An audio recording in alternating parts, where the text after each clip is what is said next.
না হায়েজ অবস্থায় কি রাতে সিজদা করা যাবে? আর কাজী ছাড়া দুজন যদি কালিমা পড়ে বিয়ে করে বিবাহ হবে কিনা? আমি বাইরে থাকি, আমি যদি আমার বইয়ের গোপন ছবি মোবাইলে রেখে পরে দেখি, আমার কি গুনাহ হবে? মোবাইলে রিংটোন তো একটা বাদ্যযন্ত্র, তাহলে এটা কি হারাম হবে? আমরা কেমন রিংটোন ব্যবহার? সংসার বাঁচানোর জন্য এবং মায়ের সম্মান রক্ষার জন্য স্বামীর কাছে মিথ্যা কথা বলা যাবে কি? নামাজ পড়ার মধ্যে হাত দিয়ে মাথা চুলকায় বা যে কোনো জায়গায় হাত দেয়, সেটা করলে কি নামাজ হবে? দেনমোহর আদায় করার আগে স্ত্রী মারা গেলে দেনমোহর কিভাবে আদায় করব?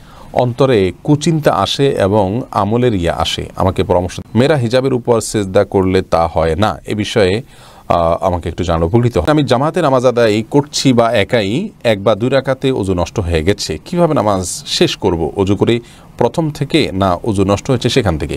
প্রিয় দর্শক, আপনাদের যে সমস্ত প্রশ্ন ইতিমধ্যে আমাদের কাছে চলে এসেছে, আমরা সে সমস্ত প্রশ্ন উত্তর দেওয়া শুরু করি। এমডি আমিরুল ইসলাম জানতে চেয়েছেন, কাজী ছাড়া দুজন যদি কালিমা পড়ে বিয়ে করে বিবাহ হবে কিনা? দুজন যদি একজন প্রস্তাব করেন আর একজন প্রস্তাব গ্রহণ করেন এবং দুজন সাক্ষী উপস্থিত থাকে, মহানা নির্ধারণ করা থাকে, অভিভাবকদের সম্মতি থাকে, কোনো অসুবিধা নেই, বিয়ে হয়ে যাবে।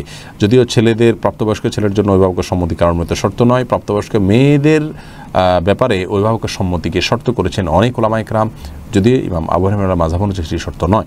তো বিবাহের মৌলিক শর্ত হলো তাদের উভয়ের প্রস্তাব এবং সম্মতি, দুজন সাক্ষী শুনবেন, পুরুষ সাক্ষী শুনবেন এবং মহানা নির্ধারণ করবে, সেগুলো থাকলে বিয়ে হয়ে যাবে।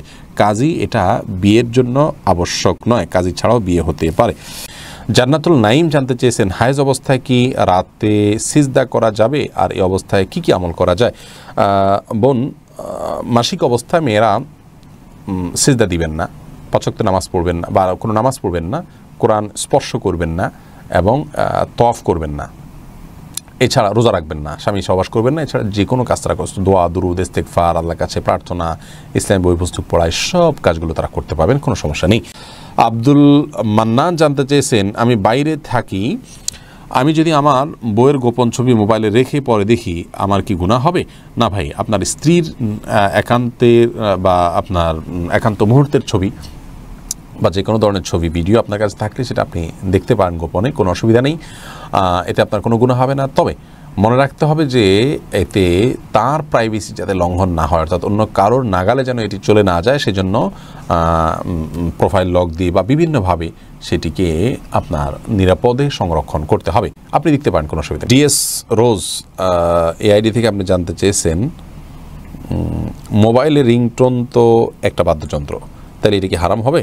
আমরা কেমন রিংটোন ব্যবহার করব? ভাই, মোবাইলের রিংটোনে মিউজিক থাকে, সেটা অবশ্যই বাদ্যযন্ত্রের আপনার শব্দ, যেটি আমাদের জন্য শোনানো জায়েজ নয়। এই জন্যই ন্যাচারাল কোনো শব্দ সেট করতে পারলে ভালো, কোনো ভালো কথা সেট করতে পারলে ভালো, অথবা তুলনামূলকভাবে যেটি যত বেশি সহনশীল হবে, যদি মোবাইলগুলো সেট করা নাও যায়, তো যতটা সহনশীল কোনো সাউন্ড সেট করা যাবে সেটি জায়েজ হবে। মিউজিক, ফুল মিউজিক, কোনো গান ইত্যাদি সেট করা কোনো অবস্থাতে জায়েজ নয়। প্রিশিলা আহমেদ আপনি জানতেছেন, সংসার বাঁচানোর জন্য এবং মায়ের সম্মান রক্ষার জন্য স্বামীর কাছে মিথ্যা কথা বলা যাবে কি না? সংসার বাঁচানোর জন্য যদি হয় তাহলে কথা ঘুরিয়ে বলবেন, সরাসরি মিথ্যা না হলে মিথ্যা কথাটাকেই এমনভাবে বলবেন যে সত্যি মিথ্যা দুটির সম্ভাবনা আছে, একটু ঘুরিয়ে বলবেন, তাহলে সেটি জায়েজ হবে, কোনো অসুবিধা নেই। আর তাছাড়া স্বামী স্ত্রী একে অন্যের সাথে মিথ্যা কথা বলতে পারে তাদের প্রশংসামূলক বা সংসার রক্ষার জন্য যদি একান্ত বাধ্য হন, তবে আবারও বলছি, ঘুরিয়ে বলবেন, সরাসরি মিথ্যা নয়। তাহিদুল ইসলাম পলাশ জানতে চেয়েছেন, নামাজ পড়ার মধ্যে হাত দিয়ে মাথা চুলকায় বা যে কোনো জায়গায় হাত দেয়, সেটা করলে কি নামাজ হবে? হালকা যদি চুলকায় নামাজ হয়ে যাবে, কোনো অসুবিধা নেই, বা হালকা একটু হাত দিলে সমস্যা নেই। কিন্তু এত বেশি চুলকালো, ধরুন দুই হাত ছেড়ে দিয়ে আপনি খুব আরামসে এমনভাবে চুলকালেন যে একজন সাধারণ মানুষ বাহির থেকে আপনাকে দেখে আপনি কি নামাজে আসেন কিনা সেটা নিয়ে তার সন্দেহ হয়, অথবা আপনি নামাজে আসেন এটা সে বুঝতে না পারে, এরকম যদি হয় তাহলে এটাকে আমলে কাসির বলা হয়। এরকম আমলে কাসির করলে নামাজ হবে না। আর যদি আপনার নামাজের যে ইয়া আছে, নামাজের যে হাইয়া আছে, নামাজের যে রূপ আছে, আপনি সেই রকম ইয়ের মধ্যেই আছেন, নামাজের অবস্থার মধ্যেই আপনি আছেন, বোঝা যায় যে আপনি নামাজে আছেন, সে অবস্থা বজায় রেখে, ধরুন হাতে একটা বাঁধা আছে, আরেকটা দিয়ে হালকা একটু চুলকালেন, মানুষ দেখলে বুঝতে পারতেছে যে আপনি নামাজে আছেন, আপনার ভাবভঙ্গি দ্বারা এটা বোঝা যাচ্ছে। এরকম যদি হয় তাহলে এটুকু চুলকালে কোনো অসুবিধা হবে না, যায়। এরপরে মানসুর আলী জানতে চেয়েছেন, দেনমোহর আদায় করার আগে স্ত্রী মারা গেলে দেনমোহর কিভাবে আদায় করব? দেনমোহর করার আগেই যদি স্ত্রী মারা যান, আল্লাহ মাফ করুন, তাহলে এটা তো স্ত্রীর পাওনা ছিল।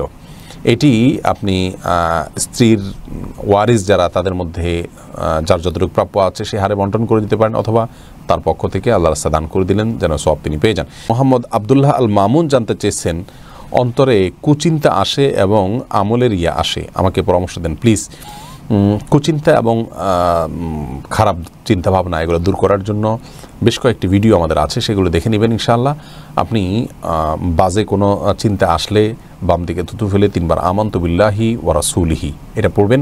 সেই সাথে আল্লাহ তাআলার কাছে দোয়া করবেন, পানাহ চাইবেন, আল্লাহুম্মা জাআল ওয়াসাওয়িসা কলবি খাশিয়াতাক, আল্লাহ আমার অন্তরের কুমন্ত্রণাগুলোকে আপনার ভয় দিয়ে আপনি পরিবর্তন করে দিন। এভাবে আল্লাহর কাছে দোয়া করতে পারেন, নিজের ভাষায় আপনি বলতে পারেন।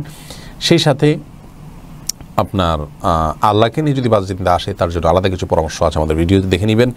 রিয়া আসলে সমস্ত আমলকে লুকিয়ে করার চেষ্টা করবেন, এই প্রবণতা আপনার মধ্যে থাকলে এবং এই কসরত আপনি কিছুদিন করলে ইনশাআল্লাহ রিয়া দূর হয়ে যাবে। নীলুফার ইয়াসমিন মাইশা আপনি জানতে চেয়েছেন, সম্প্রতি একটা মাদ্রাসায় পড়া বোনের কাছ থেকে শুনেছি মেয়েরা হিজাবের উপর সেজদা করলে তা হয় না, এ বিষয়ে আমাকে একটু জানলে উপকৃত হতাম। বোন, এটি ভুল কথা। যদি কেউ বলে থাকেন যে হিজাবের উপরে সিজদা করলে সিজদা হবে না, কপালের উপরে হিজাব থাকলে সেখানে সিজদা করলে সিজদা আদায় হবে, কোনো অসুবিধা নেই। কোথাও নিষেধ নাই করা দিয়েছে যে কপালের উপরে কাপড় থাকলে সিজদা হবে না।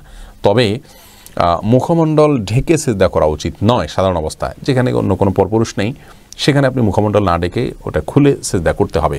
হাদিস স্পষ্টভাবে মুখমণ্ডল ঢেকে সিজদা করার পর নিষেধাজ্ঞা রয়েছে। এমনি কোরবান ইসকে আপনি জানতে চেয়েছেন, আমি জামাতে নামাজ আদায় করছি বা একাই 1 বা 2 রাকাতে ওযু নষ্ট হয়ে গেছে, কিভাবে নামাজ শেষ করব? ওযু করে প্রথম থেকে না ওযু নষ্ট হয়েছে সেখান থেকে? প্রিয় দর্শক, আপনার একাকি হোক আর জামাতবদ্ধ নামাজ হোক, মাসালা একই হবে।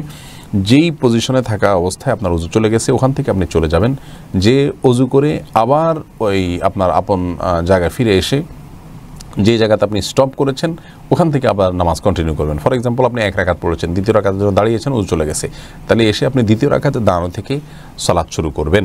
আপনাকে নতুন করে কিছু হবে না। আল্লাহু আকবার বলে হাত বেঁধে আপনি স্বাভাবিকভাবে নামাজ শেষ করবেন, শুরু থেকে আপনাকে করতে হবে না। তবে যদি আপনি ওযু করতে কারোর সাথে কথা বলেন, অন্য কোনো কাজ কাম করেন, তাহলে আবার সুযোগ পাবেন না, সেক্ষেত্রে আপনাকে প্রথম থেকে আবার পড়তে হবে। সাইফুর রহমান সিয়াম জানতে চেয়েছেন, পাকা চুল তোলা যাবে কি না? পাকা চুল আপনার 1টা বা 2টা হয়, সেটা তোলা উচিত নয়। কোনো হাদিসে নিষিদ্ধ রয়েছে, বিশেষ করে নিজের বয়স লোক